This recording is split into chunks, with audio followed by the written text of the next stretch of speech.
ਅਸੀਂ ਐਸਡੀਐਮ ਸਾਹਿਬ ਕੋਲੇ ਅਸੀਂ ਕੈਪਟਨ ਅਮਰਿੰਦਰ ਸਿੰਘ ਨੂੰ ਅਪੀਲ ਕਰਦੇ ਹਾਂ ਪਹਿਲਾਂ ਤਾਂ ਆਪਣੇ ਤੁਹਾਡੇ ਪ੍ਰੈਸ ਦੇ ਜ਼ਰੀਏ ਵੀ ਇਹਨਾਂ ਦੀ ਲਾਸਟ ਡੇਟ ਵੋਟਰ ਸੂਚੀਆਂ ਦੇਣ ਦੀ 15 ਸੀਗੀ। ਅਸੀਂ ਪਹਿਲੀ ਵਾਰ ਦੇਖਿਆ ਵੀ ਇਲੈਕਸ਼ਨ ਕੋਡ ਲੱਗਣ ਤੋਂ ਬਾਅਦ ਵੀ ਅੱਜ ਤੱਕ ਵੋਟਾਂ ਬਣੀ ਜਾ ਰਹੀਆਂ ਨੇ ਜਾਂ ਵੋਟਾਂ ਕੱਟੀਆਂ ਜਾ ਰਹੀਆਂ, ਦੂਜੇ ਵਾਰਡਾਂ 'ਚ ਸ਼ਿਫਟ ਕਰੀਆਂ ਜਾ ਰਹੀਆਂ ਨੇ। ਅਸੀਂ ਚਾਹੁੰਦੇ ਹਾਂ ਵੀ ਐਸਡੀਐਮ ਸਾਹਿਬ ਆਪਦੇ ਦਸਤਾਂ ਹੇਠ ਅਧੀਨ ਸਾਨੂੰ ਵੋਟਰ ਸੂਚੀਆਂ ਜਾਰੀ ਕਰਨ। ਅਸੀਂ ਇੱਥੋਂ ਲੈ ਕੇ ਜਾਵਾਂਗੇ ਅੱਜ। ਤੇ ਬਾਕੀ ਇਹ ਪਤਾ ਲੱਗਿਆ ਵੀ ਭਰੋਸੇ ਵੀ ਇਹਨਾਂ ਦੇ ਕਾਗਜ਼ ਐਸਡੀਐਮ ਸਾਹਿਬ ਸਾਡੇ ਕਾਗਜ਼ ਵੀ ਰੱਦ ਕਰ ਸਕਦੇ ਨੇ, ਠੀਕ ਹੈ ਨਾ। ਇਹਨਾਂ ਦਾ ਸਾਨੂੰ ਜਿਹੜਾ ਹੈਗਾ ਵੋਟਰ ਸੂਚੀਆਂ ਜਾਰੀ ਕਰਨ, ਇਸ ਗੱਲ ਦਾ ਵਿਸ਼ੇਸ਼ ਧਿਆਨ ਦੇਣ ਵੀ ਜੇ ਕੋਈ ਇਹੋ ਜਿਹੀ ਗੱਲ ਹੁੰਦੀ ਹੈ ਤਾਂ ਇਹ ਬੜੀ ਮੰਦਭਾਗੀ ਘਟਨਾ ਹੈ। ਕੈਪਟਨ ਅਮਰਿੰਦਰ ਸਿੰਘ ਨੂੰ ਐਸਡੀਐਮ ਸਾਹਿਬ ਨੂੰ ਵੀ ਕਹਿਣਾ ਚਾਹੀਦਾ ਜਾਂ ਇਹਨਾਂ ਨੂੰ ਐਸਡੀਐਮ ਨੂੰ ਚੇਂਜ ਕਰਨਾ ਚਾਹੀਦਾ। ਜੇ ਬਾਈ ਚਾਂਸ ਇਹ ਨਹੀਂ ਹੁੰਦਾ ਕਿ ਤੁਸੀਂ ਚੋਣ ਕਮਿਸ਼ਨ ਕੋਲ ਜਾ ਕੇ ਮੰਗ ਕਰੋਗੇ? ਅਸੀਂ ਅੱਜ ਵੀ ਇਲੈਕਸ਼ਨ ਕਮਿਸ਼ਨ ਦੀ ਸਾਈਟ ਤੇ ਇਹ ਬੇਨਤੀ ਸ਼ਿਕਾਇਤ ਪਾਈ ਹੈ ਤੇ ਇਸ ਤਰ੍ਹਾਂ ਹੀ ਜਾਰੀ ਰੱਖਾਂ। ਅੱਜ ਅਸੀਂ ਸਾਰੇ ਐਮਸੀ ਸਾਰੇ ਜਿਹੜੇ ਸੀਨੀਅਰ ਬੰਦੇ ਨੇ ਸਾਰੇ ਬੁਲਾਏ ਨੇ ਅੱਜ ਐਸਡੀਐਮ ਦਫ਼ਤਰ। ਅਸੀਂ ਐਸਡੀਐਮ ਸਾਹਿਬ ਨਾਲ ਗੱਲ ਕਰਨੀ ਸੀ। ਇੱਕ ਤਾਂ ਇਹਨਾਂ ਨੇ ਵੋਟਰ ਸੂਚੀ ਨੇ ਹਜੇ ਤੱਕ ਜਨਤਕ ਕਰੀ, ਫਾਈਨਲ ਕੋਈ ਨਹੀਂ ਵੋਟਰ ਸੂਚੀ ਕਰੀ, ਹਜੇ ਤੱਕ ਵੋਟਾਂ ਬਣਵਾਈ ਜਾਂਦੇ ਨੇ ਇਹ, ਜਦ ਕਿ ਚੋਣ ਜਾਬਤਾ ਲੱਗਣ ਤੋਂ ਬਾਅਦ ਕੋਈ ਵੋਟ ਨਹੀਂ ਬਣਨੀ ਚਾਹੀਦੀ। ਇੱਕ ਸਾਨੂੰ ਭਰੋਸੇਯੋਗ ਸੂਤਰਾਂ ਤੋਂ ਪਤਾ ਲੱਗਿਆ ਵੀ ਇਹ ਕਾਗਜ਼ ਵੀ ਕੈਂਸਲ ਕਰਨਗੇ ਕਈ ਬੰਦਿਆਂ ਦੇ। ਤੇ ਇੱਕ ਇਹ ਜਿਹੜੇ ਹੁਣ ਤੁਸੀਂ ਇਹ ਲਾ ਲਓ ਵੀ ਕਾਂਗਰਸੀ ਆਪਦੇ ਤੌਰ ਤੇ ਕੰਮ ਸਾਰੇ ਵਾਰਡਾਂ 'ਚ ਸ਼ਰੇਆਮ ਕੰਮ ਚੱਲ ਰਿਹਾ, ਜਦ ਕਿ ਚੋਣ ਜਾਬਤਾ ਲੱਗਿਆ ਹੋਇਆ ਕੋਈ ਕੰਮ ਨਹੀਂ ਹੋਣਾ ਚਾਹੀਦਾ ਕਿਸੇ ਵੀ ਤਰ੍ਹਾਂ ਦਾ। ਇਹ ਆਪਦੇ ਕੰਮ ਕਰਾ ਰਹੇ ਨੇ। ਤੇ ਉਰੇ ਤੱਕ ਵੀ ਗੱਲ ਆਈ ਹੈ ਵੀ ਕਹਿੰਦੇ ਵੀ ਕੋਈ ਵੀ ਤੁਸੀਂ ਕਾਂਗਰਸੀ ਬੰਦਿਆਂ ਨੂੰ ਇੰਨੀ ਅਥਾਰਟੀਆਂ ਨੇ ਵੀ ਤੁਸੀਂ ਇਕੱਲੇ ਕਾਗਜ਼ ਭਰ ਦਿਓ, ਜਿੱਤੇ ਆਉਣ ਦੀ ਤਾਂ ਸਾਡੀ ਜ਼ਿੰਮੇਵਾਰੀ ਹੈ। ਤੁਸੀਂ ਹੁਣ ਦੇਖ ਲਓ ਵੀ ਉਸ ਵਿਸ਼ੇ 'ਚ ਅਸੀਂ ਸਾਰੇ ਅੱਜ ਇਕੱਠੇ ਹੋਏ ਹਾਂ। ਤਾਂ ਅਸੀਂ ਐਸਡੀਐਮ ਸਾਹਿਬ ਨਾਲ ਗੱਲ ਕਰਾਂਗੇ। ਅਸੀਂ ਕੈਪਟਨ ਸਾਹਿਬ ਨੂੰ ਬੇਨਤੀ ਕਰਦੇ ਹਾਂ ਵੀ ਜਾਂ ਤਾਂ ਇਹਨਾਂ ਨੂੰ ਬਦਲਿਆ ਜਾਵੇ ਜਾਂ ਇਹਨਾਂ ਨੂੰ ਚੰਗੀ ਤਰ੍ਹਾਂ ਕਿਹਾ ਜਾਵੇ ਵੀ ਜਿਹੜੀਆਂ ਚੋਣਾਂ ਹੋਣੀਆਂ ਚਾਹੀਦੀਆਂ ਨੇ ਇਹ ਨਿਰਪੱਖ ਚੋਣ 'ਤੇ ਹੋਣੀਆਂ ਚਾਹੀਦੀਆਂ ਨੇ। ਸਾਰੇ ਉਮੀਦਵਾਰ ਜਿਹੜੇ ਗੈਰ ਕਾਂਗਰਸੀ ਕਿਸੇ ਵੀ ਪਾਰਟੀ ਨਾਲ ਸੰਬੰਧ ਰੱਖਦੇ ਨੇ ਉਹ ਸਾਰੇ ਅੱਜ ਉਮੀਦਵਾਰਾਂ ਨੂੰ ਇੱਕ ਖਦਸ਼ਾ ਹੈ ਕਿ ਇਹ ਇਲੈਕਸ਼ਨ ਫੇਅਰ ਨਹੀਂ ਹੋਣੀ। ਉਹ ਆਪਣਾ ਖਦਸ਼ਾ ਜ਼ਾਹਰ ਕਰਨ ਦੇ ਲਈ ਤੇ ਅਧਿਕਾਰੀਆਂ ਤੱਕ ਗੱਲ ਪਹੁੰਚਾਉਣ ਦੇ ਲਈ ਅਸੀਂ ਸਾਰੇ ਇੱਥੇ ਐਸਡੀਐਮ ਸਾਹਿਬ ਜਿਹੜੇ ਰਿਟਰਨਿੰਗ ਅਫਸਰ ਨੇ ਉਹਨਾਂ ਦੇ ਕੋਲੇ ਆਏ, ਕਿਉਂਕਿ ਸਾਨੂੰ ਇਹ ਖਦਸ਼ਾ ਹੈ ਕਿ ਦੇਖੋ ਚੋਣ ਜਾਬਤਾ ਲਾਗੂ ਹੋ ਚੁੱਕਿਆ ਹੈ, ਅੱਜ ਵੀ ਨਵੀਆਂ ਵੋਟਾਂ ਬਣਾਈਆਂ ਜਾ ਰਹੀਆਂ ਨੇ, ਵਾਰਡ ਚੇਂਜ ਕੀਤੇ ਜਾ ਰਹੇ ਨੇ ਜਿਹਦਾ ਕੋਈ ਮਤਲਬ ਨਹੀਂ ਰਹਿ ਜਾਂਦਾ। ਇੱਕ ਬੰਦਾ ਐਫੀਡੈਵਿਟ ਦਿੰਦਾ ਚੱਕ ਕੇ ਵੋਟਾਂ ਦੂਜੇ ਪਾਸੇ ਲੈ ਜਾਂਦਾ। ਮਤਲਬ ਕਹਿਣ ਦਾ ਕਿ ਆਪਣੇ ਮੁਤਾਬਕ ਵੋਟਾਂ ਦੀ ਵਾਰਡ ਵਾਈਜ਼ ਅਦਲਾ ਬਦਲੀ ਹੋ ਰਹੀ ਹੈ, ਜਿਹੜੀ ਇਹ ਸਭ ਮੈਂ ਸਮਝਦਾ ਵੀ ਠੀਕ ਨਹੀਂ ਹੈ। ਨਵੀਆਂ ਵੋਟਾਂ ਵੀ ਬਣਾਈਆਂ ਜਾ ਰਹੀਆਂ ਨੇ।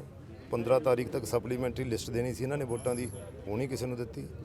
ਉਹ ਕਹਿੰਦੇ ਨਵੀਆਂ ਵੋਟਾਂ ਬਣਾ ਕੇ 30 ਤੱਕ ਦੇਵਾਂਗੇ। ਤੇ ਦੂਜਾ ਜਿਹੜੇ ਵਿਕਾਸ ਦੇ ਕੰਮ ਕੀਤੇ ਜਾ ਰਹੇ ਨੇ ਅਸੀਂ ਉਸ ਚੀਜ਼ ਦੇ ਹਾਮੀ ਹਾਂ। ਚਲੋ ਵਿਕਾਸ ਕਰਨਾ ਤਾਂ ਪਹਿਲਾਂ ਚਾਹੀਦਾ ਸੀ, ਪਹਿਲਾਂ ਨਹੀਂ ਕੀਤਾ, ਹੁਣ ਕਰ ਰਹੇ ਨੇ, ਕੋਈ ਗੱਲ ਨਹੀਂ ਹੈ ਕਰਨ। ਪਰ ਕਰਦੇ ਵੇਲੇ ਇਹ ਕੀਤਾ ਜਾ ਰਿਹਾ ਕਿ ਇਹਨਾਂ ਦੇ ਅਧਿਕਾਰੀ ਜਿਹੜੇ ਨੇ ਉਹ ਇਹ ਗੱਲ ਕਹਿ ਰਹੇ ਨੇ ਇਹ ਫਲਾਣਾ ਬੰਦਾ ਕੰਮ ਕਰਾ ਰਿਹਾ ਜੀ, ਔਰ ਉਹਨਾਂ ਦੇ ਜਿਹੜੇ ਕੈਂਡੀਡੇਟ ਨੇ ਉਹ ਜਾ ਕੇ ਲੋਕਾਂ ਦੇ ਵਿੱਚ ਖੜੇ ਨੇ ਅਸੀਂ ਆਹ ਕੰਮ ਕਰਾ ਰਹੇ ਹਾਂ ਜੀ। ਅੱਛਾ ਕਿਸੇ ਨੂੰ ਲਾਈਟ ਚਾਹੀਦੀ ਹੈ, ਕਿਸੇ ਨੂੰ ਹੋਰ ਚਾਹੀਦਾ, ਇਹਨਾਂ ਵਿੱਚ ਤਾਂ ਸਾਰਾ ਕੁਝ ਖੁੱਲ੍ਹਾ ਹੈ, ਜੋ ਮਰਜ਼ੀ ਜਾ ਕੇ ਲੈ ਜਾਣ, ਜਾ ਕੇ ਕਿਤੇ ਲਵਾ ਦੇਣ, ਨਾਲ ਜਾ ਕੇ ਇਹਨਾਂ ਦੇ ਅਧਿਕਾਰੀ ਲਾਉਣ ਲੱਗ ਰਹੇ ਨੇ।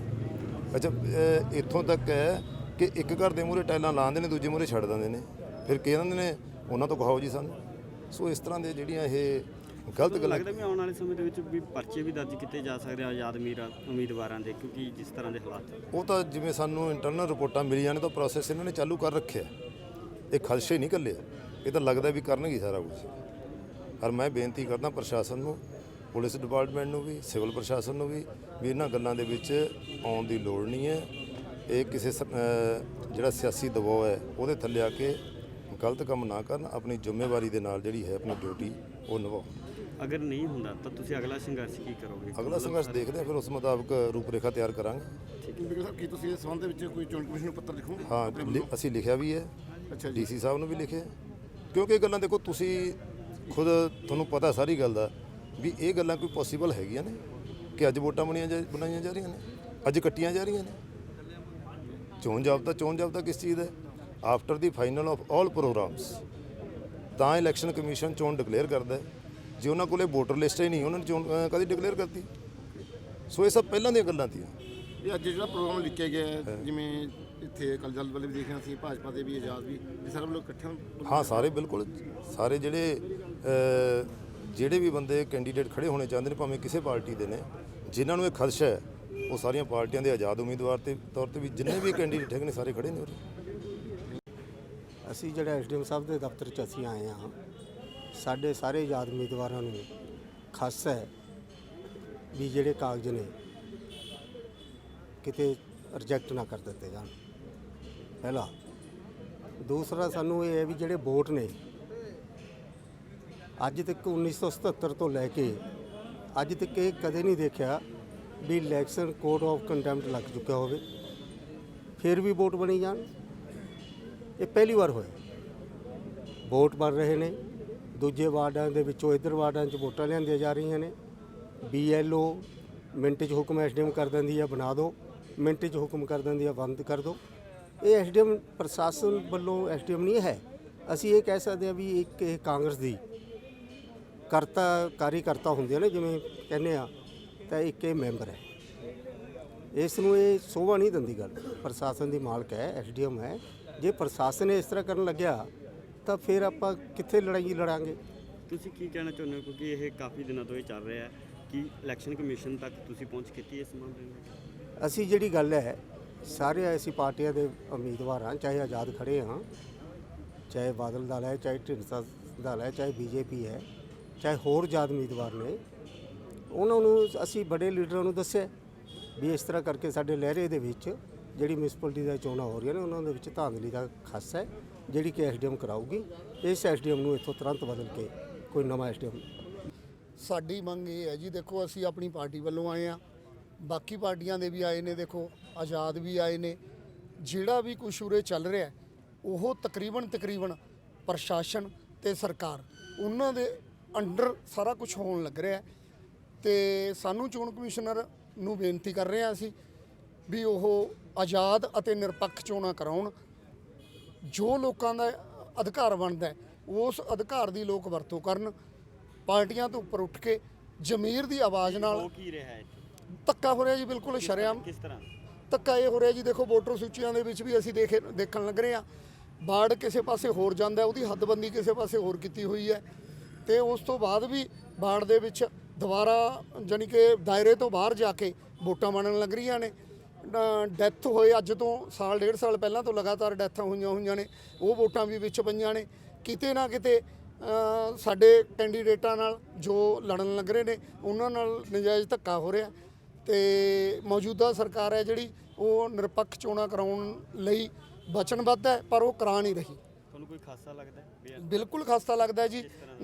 ਨੰਬਰ 1 ਤਾਂ ਇਲੈਕਸ਼ਨ 14 ਤਰੀਕ ਨੂੰ ਹੋਣ ਜਾ ਰਹੇ ਨੇ ਤੇ ਉਹਦਾ ਰਿਜ਼ਲਟ ਹੈ ਜਿਹੜਾ ਉਹ 17 ਤਰੀਕ ਨੂੰ ਦਿੱਤਾ ਜਾ ਰਿਹਾ ਹੈ। ਕਿਤੇ ਨਾ ਕਿਤੇ ਇਹ ਸ਼ੱਕ ਦੇ ਘੇਰੇ ਵਿੱਚ ਆਉਂਦਾ, ਜਦੋਂ ਕਿ ਪਹਿਲਾਂ ਲਗਾਤਾਰ ਕਿੰਨੇ ਸਾਲਾਂ ਤੋਂ ਇਲੈਕਸ਼ਨ ਹੁੰਦੇ ਆ ਰਹੇ ਨੇ, ਉਸ ਦੇ ਵਿੱਚ ਉਸੇ ਦਿਨ ਸੇਮ ਡੇ ਇਹਦਾ ਰਿਜ਼ਲਟ ਬਿਲਕੁਲ ਡਿਕਲੇਅਰ ਹੋ ਜਾਂਦਾ ਸੀਗਾ ਜੀ। ਜਿਹਦੀ ਕੀ ਨਾਮ ਹੈ? ਜਗਦੀਸ਼ ਰਾਏ ਜੀ, ਵਾਰਡ ਨੰਬਰ 6 ਤੋਂ ਆਪਾਂ ਆਜ਼ਾਦ ਤੌਰ ਤੇ ਇਲੈਕਸ਼ਨ ਲੜ ਰਹੇ ਹਾਂ। ਜਿਹੜੇ ਉਰੇ MC ਸਾਰੇ ਮਤਲਬ ਉਮੀਦਵਾਰ ਇਕੱਠੇ ਹੋਏ ਹੋ, ਕਾਰਨ ਕੀ ਹੈ ਐਸਡੀਐਮ ਆਫਿਸ ਇਕੱਠੇ? ਕਾਰਨ ਕੀ ਹੈ, ਇੱਥੋਂ ਦੀ ਜੋ ਹਾਲ ਤੱਕ ਜਿਹੜੇ ਵੋਟਾਂ ਦੇ ਵਿੱਚ ਘਪਲਾ ਚੱਲ ਰਿਹਾ, ਇੱਕ ਦੂਜੇ ਵਾਰਡਾਂ 'ਚੋਂ ਸ਼ਿਫਟ ਕਰ ਰਹੇ ਨੇ, ਕੋਈ ਨਵੀਆਂ ਬਣਾ ਰਹੇ ਨੇ। ਵੋਟਾਂ ਦੀ ਡੇਟ ਨੇੜੇ ਆ ਰਹੀ ਹੈ, ਵੋਟਰ ਸੂਚੀ ਹਾਲ ਤੱਕ ਸਾਡੀ ਕੋਈ ਫਾਈਨਲ ਨਹੀਂ। ਇਸ ਦੇ ਸੰਬੰਧ ਦੇ ਵਿੱਚ ਇੱਕ ਵਾਰਡਾਂ ਦੇ ਵਿੱਚ ਚੋਣ ਜ਼ਾਬਤਾ ਲੱਗ ਰਿਹਾ, ਇਹ ਕਾਂਗਰਸੀਆਂ ਦੀ ਉਹਦੇ ਤੇ ਪੂਰੇ ਕੰਮ ਚੱਲ ਰਿਹਾ ਜ਼ੋਰਾਂ ਤੇ ਹਰ ਇੱਕ ਵਾਰਡ ਦੇ ਵਿੱਚ। ਇੱਕ ਕਈ ਜਗ੍ਹਾ ਤੇ ਪਰਚੇ ਵੀ ਦਰਜ ਹੋ ਸਕਦੇ ਆ, ਕਿਤੇ ਜਾ ਰਹੇ, ਕਿਵੇਂ ਦੇਖਦੇ ਹੋ ਤੁਸੀਂ? ਨਹੀਂ, ਉਹ ਪਰਚੇ ਬਿਲਕੁਲ ਗਲਤ ਨੇ, ਉਹ ਇਸ ਰਾਜਨੀਤੀ ਨੂੰ ਪ੍ਰੇਰਿਤ ਕਰਦੇ ਨੇ, ਕਿਉਂਕਿ ਉੱਥੇ ਵਾਰਡਾਂ ਦੇ ਵਿੱਚ ਦੇਖਦੇ ਨੇ ਵੀ ਉੱਥੇ ਕਾਂਗਰਸ ਦੀ ਪੋਜੀਸ਼ਨ ਖਸਤਾ ਹੈ, ਤਾਂ ਦੂਜੇ ਉਮੀਦਵਾਰਾਂ ਨੂੰ ਦਬਾ ਕੇ ਧਮਕਾ ਕੇ ਪਰਚੇ ਕਰਨ ਦੀ ਕੋਸ਼ਿਸ਼ ਕਰ ਰਹੇ ਨੇ। ਅਗਰ ਨਹੀਂ ਇਦਾਂ ਦਾ ਕੋਈ ਹੱਲ ਹੁੰਦਾ ਤਾਂ ਤੁਸੀਂ ਅਗਲਾ ਸੰਘਰਸ਼ ਸਾਡਾ ਇਹੀ ਹੈ ਵੀ ਅਸੀਂ ਚੋਣ ਕਮਿਸ਼ਨ ਸਾਹਿਬ ਕੋਲੇ ਵੀ ਇਹਦੀ ਉਹ ਕਰਾਂਗੇ। ਕੈਪਟਨ ਸਾਹਿਬ ਤੋਂ ਅਸੀਂ ਮੰਗ ਕਰਦੇ ਹਾਂ ਵੀ ਨਿਰਪੱਖ ਤੌਰ ਤੇ ਚੋਣ ਕਰਵਾਈ ਜਾਵੇ, ਐਸਡੀਐਮ ਸਾਹਿਬ ਨੂੰ ਇਹਦੇ ਆਦੇਸ਼ ਕੀਤੇ ਜਾਣ। ਦੇਖੋ, ਅੰਡਰ ਦਾ ਰੂਲਸ ਨੋਮੀਨੇਸ਼ਨ ਦੇ ਲਾਸਟ ਡੇ ਤੱਕ 3 ਵਜੇ ਤੱਕ ਕੋਈ ਵੀ ਨਵੀਂ ਵੋਟ ਜਿਹੜੀ ਹੈ ਬੰਦਾ 7 ਨੰਬਰ ਫਾਰਮ ਭਰ ਕੇ ਬਣਾ ਸਕਦਾ ਹੈ। ਅੰਡਰ ਦਾ ਰੂਲਸ ਵੋਟ ਨਵੀਂ ਬਣ ਸਕਦੀ ਹੈ ਤੇ ਜਿਹੜੀ ਵੋਟਰ ਲਿਸਟ ਦੀ ਸੁਧਾਈ ਹੋਈ ਹੈ ਪਹਿਲਾਂ, ਉਹਦੇ ਵਿੱਚ ਉਹ ਕੋਰੀਜੈਂਡਮ ਨਾਲ ਉਹਦੇ ਲੱਗ ਜਾਏਗਾ। ਜੇ ਕੋਈ ਐਡੀਸ਼ਨਲ ਨਵੀਆਂ ਵੋਟਾਂ ਜਿਹੜੇ ਕੋਈ 21 ਤੱਕ ਐਲੀਜੀਬਲ ਹੈ, ਕਿਉਂਕਿ ਜਿਹੜਾ ਕਮਿਸ਼ਨ ਦਾ ਟਾਰਗੇਟ ਇਹ ਹੁੰਦਾ ਵੀ no voter to be left behind, ਕਿ ਕਿਸੇ ਨੂੰ ਵੀ ਅਸੀਂ ਸਾਰਿਆਂ ਨੂੰ ਚਾਂਸ ਹੈ 3 ਵਜੇ ਤੱਕ ਜਿਹੜਾ ਵੀ ਆਊਗਾ, ਜਿਹੜੀ ਵੀ ਜੈਨੂਇਨ ਵੋਟ ਹੋਊਗੀ ਉਹ ਡੈਫੀਨੇਟਲੀ ਬਣਾਈ ਜਾਊਗੀ। ਔਰ ਦੂਸਰੀ ਚੀਜ਼ ਜਿਹੜੀ ਹੈਗੀ ਹੈ, BLOs ਵੱਲੋਂ ਸੁਪਰਵਾਈਜ਼ਰਸ ਵੱਲੋਂ ਲਿਸਟ ਜਿਹੜੀ ਹੈ ਵੋਟਰ ਲਿਸਟ ਫਾਈਨਲ ਕੀਤੀ ਜਾ ਚੁੱਕੀ ਹੈ, ਲੇਕਿਨ ਫਿਰ ਵੀ ਕਈ ਤਰ੍ਹਾਂ ਦੀ ਜਿਵੇਂ ਪ੍ਰੈਸ ਦੇ ਵਿੱਚ ਵੀ ਖਬਰਾਂ ਆ ਰਹੀਆਂ ਤਾਂ ਕਈ ਲੋਕਾਂ ਵੱਲੋਂ ਵੀ ਕਿਹਾ ਜਾ ਰਿਹਾ ਕਿ ਜੀ ਇਹ ਕੋਈ ਵੋਟ ਗਲਤ ਹੈਗੀ ਹੈ। ਤਾਂ ਜਿਹੜੀ ਆਰਓ ਦੇ ਕੋਲ ਪਾਵਰ ਹੈਗੀ ਹੈ ਕਮਿਸ਼ਨ ਵੱਲੋਂ ਦਿੱਤੀ ਗਈ ਹੈ, ਉਸ ਪਾਵਰ ਦੇ ਤਹਿਤ ਮੇਰੇ ਵੱਲੋਂ ਜਿਹੜੀ ਹੈ ਵੋਟ ਦੀ ਫਿਰ ਵੀ ਚੈਕਿੰਗ ਕੀਤੀ ਜਾਊਗੀ ਤਾਂ ਕਿ ਕਿਸੇ ਵੀ ਤਰ੍ਹਾਂ ਦੀ ਜੇ ਕੋਈ ਗੜਬੜ ਹੈ ਉਹ ਨਾ ਹੋਵੇ। ਔਰ ਜੇ ਕਿਸੇ BLO ਵੱਲੋਂ ਕੋਈ ਗਲਤ ਵੋਟਾਂ ਕਿਸੇ ਹੋਰ ਵਾਰਡ ਦੀਆਂ ਕੱਟ ਕੇ ਵਾਰਡਬੰਦੀ ਦੇ ਖਿਲਾਫ ਦੂਸਰੇ ਵਾਰਡ ਦੇ ਵਿੱਚ ਪਾਈਆਂ ਗਈਆਂ ਤਾਂ ਜ਼ਰੂਰ ਉਹਦੇ ਖਿਲਾਫ ਇਲੈਕਸ਼ਨ ਕਮਿਸ਼ਨ ਨੂੰ ਲਿਖਿਆ ਜਾਏਗਾ ਐਕਸ਼ਨ ਵਾਸਤੇ। ਔਰ ਇੱਕ ਡਿਵੈਲਪਮੈਂਟ ਦੇ ਕੰਮਾਂ ਲਈ ਹੈ ਵੀ ਡਿਵੈਲਪਮੈਂਟ ਦੇ ਕੰਮ ਹੈ ਜਿਹੜੇ ਕੋਡ ਆਫ ਕੰਡਕਟ ਲੱਗਿਆ ਹੋਇਆ ਕਿਉਂ ਹੋ ਰਹੇ ਹੈ, ਔਰ ਜੇ ਹੋ ਰਿਹਾ ਉਹ ਰੂਲਿੰਗ ਪਾਰਟੀ ਦੇ ਕੈਂਡੀਡੇਟਸ ਨੇ ਜੋ ਉਹਨਾਂ ਦੇ ਕਹਿਣ ਤੇ ਹੋ ਸਕਦੇ। ਦੇਖੋ ਡਿਵੈਲਪਮੈਂਟ ਦੇ ਜਿਹੜੇ ਵੀ ਕੋਈ ਕੰਮ ਹੈ, ਨਵਾਂ ਕੰਮ ਕੋਈ ਵੀ ਨਹੀਂ ਹੋ ਰਿਹਾ। ਜਿਹੜੇ ਕੰਮਾਂ ਦੇ ਪਹਿਲਾਂ ਟੈਂਡਰ ਲੱਗੇ ਹੋਏ ਆ ਜਾਂ ਵਰਕ ਆਰਡਰ ਇਸ਼ੂ ਹੋਏ ਹੈ ਉਹੀ ਕੰਮ ਹੋ ਰਹੇ ਨੇ। ਔਰ ਦੂਸਰੀ ਗੱਲ ਇਹ ਹੈਗੀ ਹੈ ਕਿ ਮੇਰੇ ਵੱਲੋਂ ਬਿਕੋਜ਼ ਮੈਂ ਐਡਮਿਨਿਸਟ੍ਰੇਟਰ ਰਹੀ ਹਾਂ ਕਮੇਟੀ ਦੀ, ਪੂਰੇ ਸ਼ਹਿਰ ਦੀ ਯੂਨੀਫਾਰਮ ਡਿਵੈਲਪਮੈਂਟ ਲਈ ਕੰਮ ਕੀਤਾ ਗਿਆ। ਕੋਈ ਇੱਕ ਵਾਰਡ ਜਾਂ ਕਿਸੇ ਖਾਸ ਵਾਰਡ ਦੇ ਵਾਸਤੇ ਬਿਲਕੁਲ ਐਸਾ ਕੁਝ ਨਹੀਂ ਕੀਤਾ ਗਿਆ। ਜੋ ਵੀ ਕੰਮ ਕੀਤਾ ਗਿਆ ਸ਼ਹਿਰ ਦੇ ਵਿੱਚ ਪੂਰੇ ਸ਼ਹਿਰ ਦੀ ਡਿਵੈਲਪਮੈਂਟ ਲਈ ਕੀਤਾ ਗਿਆ। ਔਰ ਤੁਹਾਨੂੰ ਪਤਾ ਹੋਊਗਾ ਕਿ ਜਿਹੜਾ ਸਾਡੇ ਸ਼ਹਿਰ ਦੇ ਵਿੱਚ ਅਸੀਂ 10 ਬੈਸਟ ਟਾਇਲਟਸ ਤਿਆਰ ਕੀਤੇ ਸੀ। 3 ਜਿਹੜੇ ਮਾਰਕੀਟ ਵਾਲੇ ਟਾਇਲਟਸ ਆ ਉਹ ਅਸੀਂ ਸ਼ੁਲਭ ਸ਼ੌਚਾਲਿਆਂ ਨੂੰ ਦਿੱਤੇ ਹੈਗੇ ਆ ਮੇਨਟੇਨ ਕਰਨ ਵਾਸਤੇ। ਔਰ ਅਸੀਂ ਜਿਹੜੇ ਸਾਡੀ ਪਿੱਛੇ ODF++ ਦੀ ਚੈਕਿੰਗ ਹੋਈ ਸੀ ਔਰ ਅਸੀਂ ODF++ ਵੀ ਪਾਸ ਕਰ ਲਿਆ ਹੈ। ਔਰ ਸਾਰੇ ਸ਼ਹਿਰ ਦੀ ਜਿਹੜੀ ਹੈ ਯੂਨੀਫਾਰਮ ਡਿਵੈਲਪਮੈਂਟ ਹੋ ਰਹੀ ਹੈ। ਐਸਾ ਕੁਝ ਨਹੀਂ ਹੈ ਕਿ ਜਿਹੜੀ ਅਸੀਂ ਡਿਵੈਲਪਮੈਂਟ ਸ਼ਹਿਰ ਦੀ ਹੋ ਰਹੀ ਹੈ ਸਾਰੇ ਵਰਕ ਆਰਡਰ ਜਿਨ੍ਹਾਂ ਦੇ ਹੋਏ ਆ ਉਹਦੇ ਮੁਤਾਬਿਕ ਹੋਏ ਨੇ।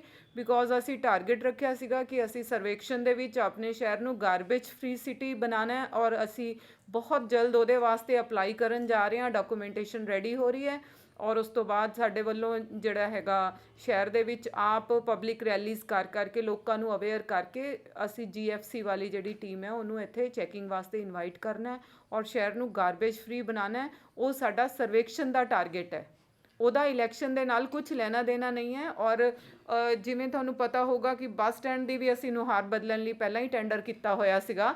ਉਹ ਲੋਕਾਂ ਨੂੰ ਸੁਵਿਧਾਵਾਂ ਦੇਣ ਵਾਸਤੇ ਬਤੌਰ ਐਡਮਿਨਿਸਟ੍ਰੇਟਰ ਮੇਰੇ ਵੱਲੋਂ ਸਰਵੇਖਣ ਦੀ ਤਿਆਰੀ ਦੇ ਵਿੱਚ ਸਾਰੇ ਕੰਮ ਕਰਵਾਏ ਗਏ ਨੇ। ਐਸਾ ਕੁਝ ਨਹੀਂ ਹੈ ਕਿ ਕੋਈ ਖਾਸ ਵਾਰਡ ਦੇ ਲਈ ਕੋਈ ਕੰਮ ਕਰਵਾਇਆ ਗਿਆ ਜਾਂ ਕਿਸੇ ਵਾਰਡ ਨੂੰ ਛੱਡਿਆ ਗਿਆ। ਯੂਨੀਫਾਰਮ ਸਿਟੀ ਦੀ ਔਰ ਸਾਰੇ ਰੈਜ਼ੀਡੈਂਸ਼ੀਅਲ ਏਰੀਆਜ਼ ਦੀ ਡਿਵੈਲਪਮੈਂਟ ਲਈ ਸਾਫ਼ ਸਫਾਈ ਲਈ ਕੰਮ ਕੀਤੇ ਜਾ ਰਹੇ। ਮੈਨੂੰ ਇੱਕ ਦੱਸੋ, ਇਹ ਕਹਿ ਰਹੇ ਜਿੱਦਾਂ ਵੋਟਰ ਸੂਚੀਆਂ ਨੂੰ ਲੈ ਕੇ ਇਹਨਾਂ ਨੇ ਸੰਦੇਹ ਪ੍ਰਗਟ ਕੀਤਾ ਹੈ, ਕੁਝ ਅਫਵਾਹਾਂ ਫੈਲਾਈਆਂ ਜਾ ਰਹੀਆਂ ਨੇ ਵੀ ਨਿਰਪੱਖ ਚੋਣਾਂ ਨਹੀਂ ਹੋਣੀਆਂ। ਕੀ ਲੱਗਦਾ ਤੁਹਾਨੂੰ, ਕੀ ਕਹਿਣਾ ਚਾਹੋਗੇ? ਲੋਕਾਂ ਦੇ ਵਿੱਚ ਖਦਸ਼ਾ ਹੈ ਵੀ ਨਿਰਪੱਖ ਚੋਣਾਂ ਹੋਣ ਦੀ ਉਮੀਦ ਨਹੀਂ ਹੈਗੀ ਜਿਨ੍ਹਾਂ ਨੇ ਦੋਸ਼ ਲਾਇਆ ਵਾ। ਦੇਖੋ ਜਿਵੇਂ ਸਾਡੇ ਸਟੇਟ ਇਲੈਕਸ਼ਨ ਕਮਿਸ਼ਨਰ ਵੀ ਨੇ ਉਹ ਇੱਕ ਬਹੁਤ ਹੀ ਸਟ੍ਰਿਕਟ ਆਫੀਸਰ ਨੇ। ਔਰ ਜਿਵੇਂ ਕਿ ਚੋਣਾਂ ਹੁੰਦੀਆਂ, ਚੋਣਾਂ ਦੇ ਵਿੱਚੋਂ ਜਿਹੜਾ RO ਆਫਿਸ ਹੈ, RO ਆਫਿਸ ਵੱਲੋਂ ਹਮੇਸ਼ਾ ਹੀ fair and free and fair election ਕਰਾਇਆ ਜਾਂਦਾ ਹੈ। ਐਸਾ ਕੁਝ ਵੀ ਨਹੀਂ ਹੈ। ਅਸੀਂ ਆਪਣੀ ਜਿਹੜੀ ਜੌਬ ਦੇ ਅੰਡਰ ਜਿਹੜੇ ਰੂਲਸ ਹੈਗੇ ਆ ਰੂਲਸ ਦੇ ਮੁਤਾਬਿਕ ਇਲੈਕਸ਼ਨ ਕਰਾਇਆ ਜਾਊਗਾ। ਵੋਟਰ ਸੂਚੀਆਂ ਦੇ ਵਿੱਚ ਵੀ ਜੇ ਕਿਸੇ ਨੂੰ ਕੋਈ ਲਾਸਟ ਡੇ ਆਫ ਨੋਮੀਨੇਸ਼ਨ ਦੇ 3 ਵਜੇ ਤੱਕ ਵੀ ਜੇ ਕਿਸੇ ਨੂੰ ਲੱਗਦਾ ਹੈ ਕਿ ਮੇਰੀ ਵੋਟ ਰਹਿ ਗਈ ਤਾਂ ਉਹ ਮੇਰੇ ਦਫ਼ਤਰ ਆ ਕੇ ਆਪਣਾ 7 ਨੰਬਰ ਫਾਰਮ ਭਰ ਕੇ ਦੇ ਸਕਦਾ, ਅਪਰੋਚ ਕਰ ਸਕਦਾ। ਔਰ ਜਿਹੜੀ ਵੋਟਰ ਲਿਸਟਾਂ ਹੈਗੀਆਂ ਇਹ ਕੱਲ੍ਹ ਤੋਂ ਸਾਡੇ ਦਫ਼ਤਰ ਦੇ ਵਿੱਚੋਂ ਕੋਈ ਵੀ ਜਿਹੜੀ ਪੋਲੀਟੀਕਲ ਪਾਰਟੀ ਹੈ, ਕੋਈ ਵੀ ਕੈਂਡੀਡੇਟ ਹੈ ਉਹਨਾਂ ਦੀ ਕਾਪੀ ਲੈ ਸਕਦਾ। ਵੱਧ ਤੋਂ ਵੱਧ ਜੇ ਕੋਈ ਐਡੀਸ਼ਨਲ ਵੋਟ ਬਣੂਗੀ ਤਾਂ ਉਹਦਾ ਸਪਲੀਮੈਂਟ ਹੀ ਨਾਲ ਲੱਗੂਗਾ। ਔਰ ਜੇ ਕਿਸੇ BLO ਵੱਲੋਂ ਗੜਬੜ ਕੀਤੀ ਗਈ ਸਾਡੇ ਧਿਆਨ ਦੇ ਵਿੱਚ ਆ ਗਈ ਤਾਂ ਉਹ ਜਿਹੜੀ ਹੈ ਕਮਿਸ਼ਨ ਨੂੰ ਲਿਖ ਦਿੱਤਾ ਜਾਊਗਾ। ਔਰ ਜਿਹੜੇ ਇਲੈਕਸ਼ਨ ਕਮਿਸ਼ਨਰ ਨੇ ਸਟੇਟ ਦੇ ਉਹਨਾਂ ਨੇ ਪਹਿਲਾਂ ਵੀ ਪਿਛਲੇ ਇਲੈਕਸ਼ਨਸ 'ਚ ਵੀ ਕਈ ਆਫਿਸਰਸ ਦੇ ਉੱਤੇ ਬਹੁਤ ਸਖਤ ਉਹਨਾਂ ਨੇ ਐਕਸ਼ਨ ਲਏ ਨੇ। ਸੋ ਸਾਰੇ ਰੂਲਾਂ ਨੂੰ ਧਿਆਨ ਰੱਖ ਕੇ ਨਿਰਪੱਖ ਹੀ ਚੋਣ ਕਰਾਈ ਜਾਊਗੀ। ਕਿ ਵੋਟਰਾਂ ਨੂੰ ਜੋ ਕੈਂਡੀਡੇਟਸ ਹੈ ਆਏ ਹੋਏ ਆ ਤੁਹਾਨੂੰ ਮਿਲੀ, ਕੀ ਇਹਨਾਂ ਨੂੰ ਵਿਸ਼ਵਾਸ ਦਿਵਾਉਣਾ ਚਾਹੁੰਦੇ ਹੋ? ਮੈਂ ਉਹਨਾਂ ਨੂੰ ਇਹੀ ਵਿਸ਼ਵਾਸ ਦਿਵਾਉਣਾ ਚਾਹੁੰਦੀ ਹਾਂ ਕਿ ਵੋਟਰ ਸੂਚੀ ਜਿਹੜੀ ਹੈ ਬਿਲਕੁਲ ਸਹੀ ਜਿਹੜੀ ਹੈ ਉਹ ਜਾਰੀ ਕੀਤੀ ਜਾਊਗੀ। ਔਰ ਦੂਸਰੀ ਗੱਲ ਜਿਹੜੀ ਹੈ ਇਲੈਕਸ਼ਨ ਹੈ ਅੰਡਰ ਦਾ ਰੂਲਸ ਕੀਤੇ ਜਾਣਗੇ। ਔਰ ਕਿਉਂਕਿ ਤੁਹਾਨੂੰ ਜਿਵੇਂ ਪਤਾ ਵੀ ਹੈ ਕਿ ਜਿਹੜਾ ਇਲੈਕਸ਼ਨ ਦਾ ਨੋਮੀਨੇਸ਼ਨ ਦਾ ਪ੍ਰੋਸੈਸ ਵੀ ਹੁੰਦਾ ਉਹਦੀ ਪੂਰੀ ਵੀਡੀਓਗ੍ਰਾਫੀ ਹੁੰਦੀ ਹੈ, ਪ੍ਰੋਪਰ ਵੀਡੀਓਗ੍ਰਾਫੀ ਕਰਾਈ ਜਾਊਗੀ। ਔਰ ਜਿਹੜਾ EVMs ਦਾ ਵੀ ਸਟੋਰ ਕਰਨ ਵਾਲਾ ਹੈ ਉਹਦੇ 'ਚ ਜਿਵੇਂ ਇਲੈਕਸ਼ਨ ਕਮਿਸ਼ਨ ਦੀਆਂ ਗਾਈਡਲਾਈਨਸ ਹੁੰਦੀਆਂ ਉੱਥੇ CCTV ਦੀ ਤੈਨਾਤੀ ਔਰ ਜਿਹੜੇ ਵਹੀਕਲ ਦੇ ਵਿੱਚ EVMs ਦੀ ਟਰਾਂਸਪੋਰਟੇਸ਼ਨ ਹੋਣੀ ਹੈ ਉਹਦੇ 'ਤੇ GPS ਹੁੰਦਾ ਹੈ। ਔਰ ਕੈਂਡੀਡੇਟਸ ਜਿਹੜੇ ਹੈਗੇ ਆ ਉਹਦੇ ਸਾਹਮਣੇ ਟੈਂਟ ਲਗਾ ਕੇ ਆਪਣੀ EVMs ਦੇ ਉੱਪਰ ਨਿਗਾਹ ਰੱਖ ਸਕਦੇ ਹੈ, ਮੋਨੀਟਰ ਲਗਾਇਆ ਜਾਂਦਾ ਹੈ। ਜਿਹੜੇ ਵੀ ਅਸੈਂਬਲੀ ਇਲੈਕਸ਼ਨ ਦੇ ਵਿੱਚ ਜਿਹੜੇ ਵੀ ਰੂਲਸ EVM ਲਈ ਪ੍ਰੋਟੋਕੋਲ ਫੋਲੋ ਕੀਤੇ ਜਾਂਦੇ ਆ ਉਹ ਸਾਰੇ ਪ੍ਰੋਟੋਕੋਲ ਜਿਹੜੇ ਹੈ ਫੋਲੋ ਕੀਤੇ ਜਾਣਗੇ। ਔਰ ਜਿਹੜੇ ਸਾਡੇ ਆਫੀਸਰਸ ਵੀ ਨੇ ਤਹਿਸੀਲਦਾਰ, ਨਾਇਬ ਤਹਿਸੀਲਦਾਰ, ਉਹ ਵੀ ਕਾਫੀ ਜਿਹੜੇ ਨੇ ਇਲੈਕਸ਼ਨ ਦੇ ਵਿੱਚ ਸੂਝਵਾਨ ਆਫੀਸਰ ਨੇ ਉਹਨਾਂ ਨੂੰ ਵੀ ਪੂਰੀਆਂ ਹਿਦਾਇਤਾਂ ਕੀਤੀਆਂ ਗਈਆਂ ਕਿ ਸਾਰੀ ਜਿਹੜੀ ਕਾਰਵਾਈ ਹੈ ਅੰਡਰ ਦਾ ਰੂਲਸ ਕੀਤੀ ਜਾਵੇ। तो ऐसी कुछ भी जड़ी ਇਹਨਾਂ ਨੂੰ ਕਿਸੇ ਵੀ ਤਰ੍ਹਾਂ ਦੀ ਗੜਬੜ ਦੀ ਕੋਈ ਸੰਭਾਵਨਾ ਨਹੀਂ ਰਹੇਗੀ। ਮੈਮ ਅਗਰ ਫਿਰ ਵੀ ਜਿਹੜੀਆਂ ਵੋਟਾਂ ਦੀ ਸੋਧ ਕਰਵਾਈ ਜਾ ਰਹੀ ਹੈ ਜੇ ਉਹ ਸੋਧ ਨਾ ਹੋਈ ਕਿ ਉਹ ਵੋਟ ਪਾ ਸਕਣਗੇ ਵੋਟਰ? ਨਹੀਂ ਦੱਸਿਆ ਜਾਵੇ ਜੀ, ਮੇਰੇ ਧਿਆਨ ਦੇ ਵਿੱਚ ਲਿਆਂਦਾ ਜਾਵੇ। ਮੈਂ ਦਫ਼ਤਰ 'ਚ ਬੈਠੀ ਹੈਗੀ ਆ, ਮੇਰੇ ਧਿਆਨ ਦੇ ਵਿੱਚ ਲਿਆਂਦਾ ਜਾਵੇ ਵੋਟ ਦੇ, ਮੇਰੇ ਵੱਲੋਂ ਆਪ ਜਾ ਕੇ ਮੌਕੇ ਤੇ ਪੜਤਾਲ ਕੀਤੀ ਜਾਊਗੀ। ਜੇ ਕਿਸੇ ਬੰਦੇ ਦੀ ਕੋਈ ਵੀ ਵੋਟ ਦੀ ਕਿਸੇ ਤਰ੍ਹਾਂ ਦੀ ਵੀ ਦਿੱਕਤ ਹੈ ਮੇਰੇ ਕੋਲ ਉਹ ਅਪਰੋਚ ਕਰ ਸਕਦਾ ਆਫਿਸ ਦੇ ਵਿੱਚ। I will go to the spot myself and verify it. ਮੇਰੇ ਪਹਿਲਾਂ ARO ਨੇ ਜਿਹੜੀ ਵੀ ਕੋਈ ਵੋਟਾਂ ਦੀ ਸ਼ਿਕਾਇਤ ਸੀਗੀ ਪਰਸਨਲੀ ਮੌਕੇ ਤੇ ਜਾ ਕੇ ਉਹਨਾਂ ਨੂੰ ਵਿਜ਼ਿਟ ਕਰਕੇ ਉਹਨਾਂ ਨੂੰ ਵੈਰੀਫਾਈ ਕੀਤਾ ਹੈ।